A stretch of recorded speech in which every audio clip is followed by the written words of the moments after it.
What's up, Ego Hackers? Welcome to the show. I have Miss Shaylee. Shaylee. How do you spell that? Shailey.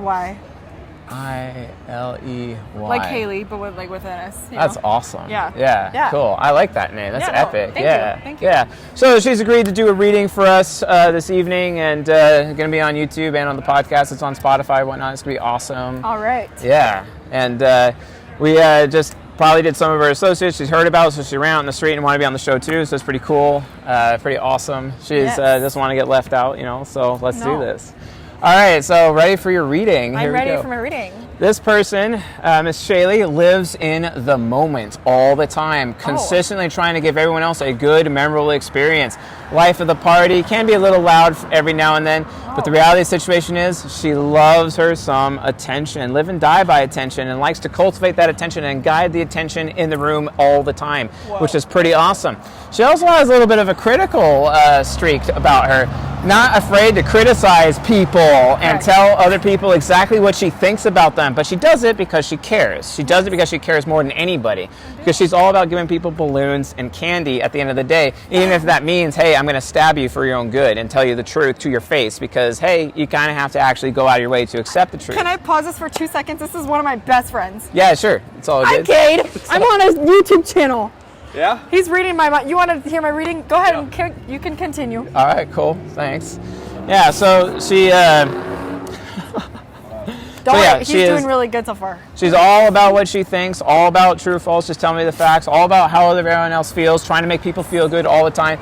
But her fear is that her freedom of choice gets taken away. Whenever it gets taken away, she gets super ragey and super angry. Oh. Don't take away my freedom of choice, or I'm going to, punch you in the face. No, yeah, for sure. The reality of the situation is, the worst part about her is that she will take other people's freedom of choice when her freedom of choice is friended. Because, hey, if I'm not getting a choice, no one is getting a choice. Oh, yeah. That feels a little And then her worry, though, she's worried that the good times will end. She's worried that she'll have to share everything that she's worked hard for with other people, or share it with the wrong people. Okay. Worried about feeling unsafe sometimes, worried about being uncomfortable sometimes, especially in the future. Yeah, worried about, and it kind of makes her a little non-committal, let's be honest. And then as a result of that, she's also very critical towards other people's thinking. This inhibits her from actually listening at times, because oftentimes she's trying to get everyone else to listen to her, and she has a really hard time asking questions because she likes it when people ask her questions and come to her to solve problems. But asking for help is something so hard for her to do on a regular basis, because she's the problem solver of the group. Yeah. And then on top of that, she's entirely unaware of how she feels, because anything can be a good thing, anything can be a bad thing, because at the end of the day, just give me the facts. The true false is what actually matters. I don't have to actually, I don't know how I feel, so she's constantly asking people like this guy, hey, how do you feel about this? How do you feel about this? Is this a good decision? All the time. She's got to have that extra backup from other people, right? The thing that she wants the most out of life, connection, bonds, intimacy, have her own wolf pack.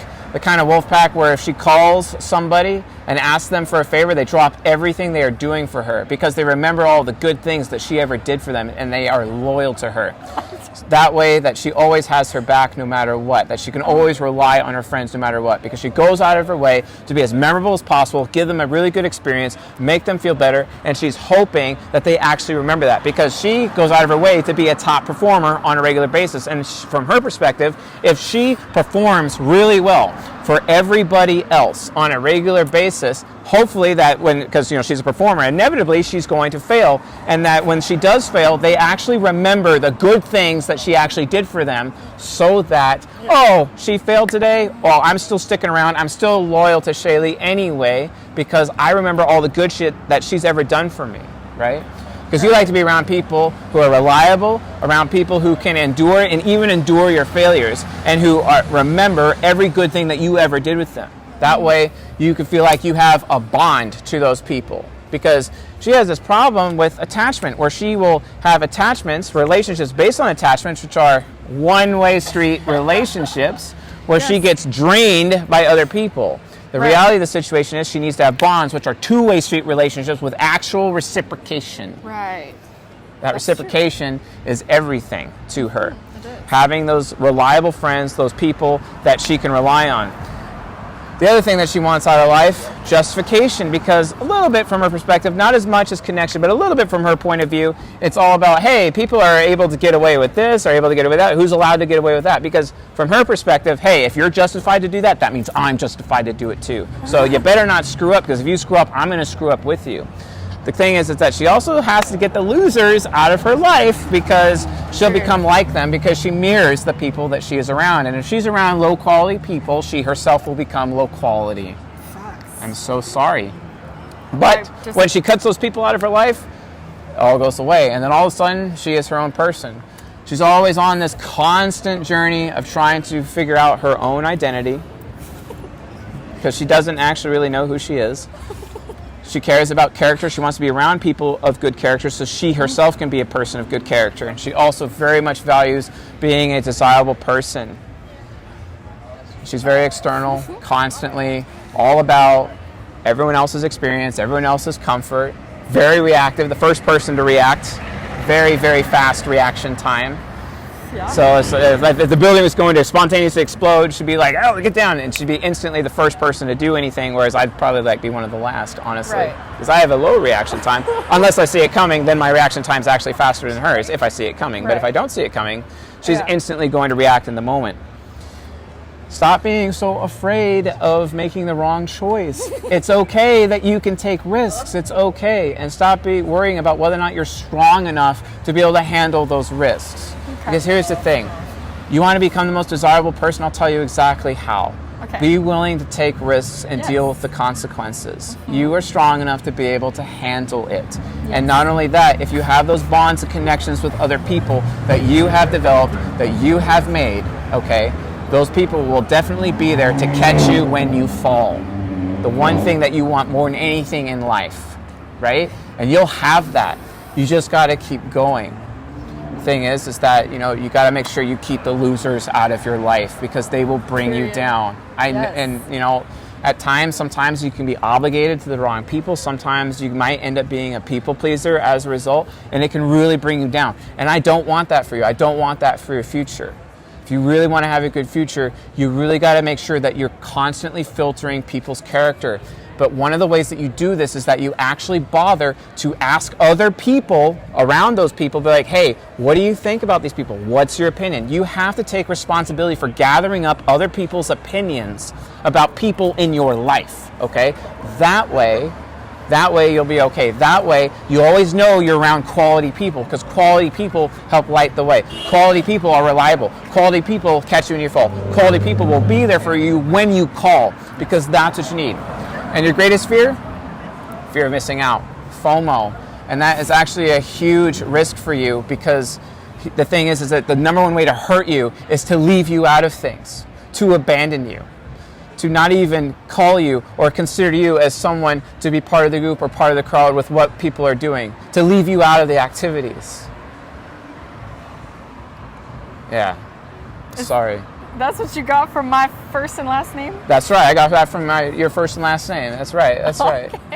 I like it. People like you are entirely necessary. People like you make people stronger, make them quality people. You actually cause other people to become better. But in order for you to do that, you have to make sure that you're making sure that those corrupt people are not in your life, so that you stay better, so you can help other people get better, because that's ultimately your purpose in life. People like you make great therapists. Good. Yeah, really good therapists, because of all the struggles that you've had to suffer throughout the entire time, and move from there. That's what makes you special, because you really are special in that direction. And you criticize people because you care, because you just want to tell them the truth, because people are so unaccepting of the truth. But you can be accepting of the truth, as long as you're willing to listen. But stop criticizing everyone else's thinking. Someone might actually know something that you don't know. And that actually may help you protect yourself from the bullshit, corrupt people in your life, Shaylee. In order for you to guarantee to have a future, right? Mm-hmm. How old are you, if you don't mind me asking? 22. You're 22. Do you plan on being a mother one day? Maybe. All right, fair enough. I'll think about it. Let me describe your ideal man for you. All right? Go for it. This man is extremely loyal, to the point where he has an extremely high amount of strength and endurance. He's always the man for the job, always taking on every possible role that could be done. Firefighting, police officer, possibly military fellow, because you are so attracted to the guys in uniform, let's be straight. Yep. Is that true?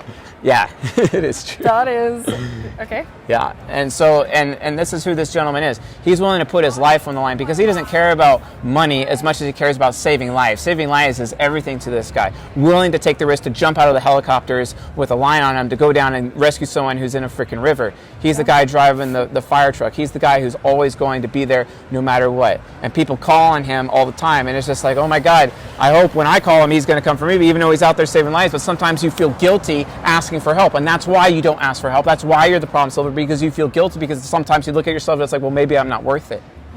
I tell you the truth, you are worth it. That's a fact. Thank you.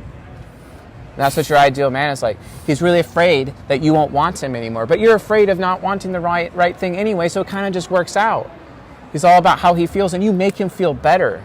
You get him to value the right things, because you also realize that he is a man who can be obligated by the wrong people.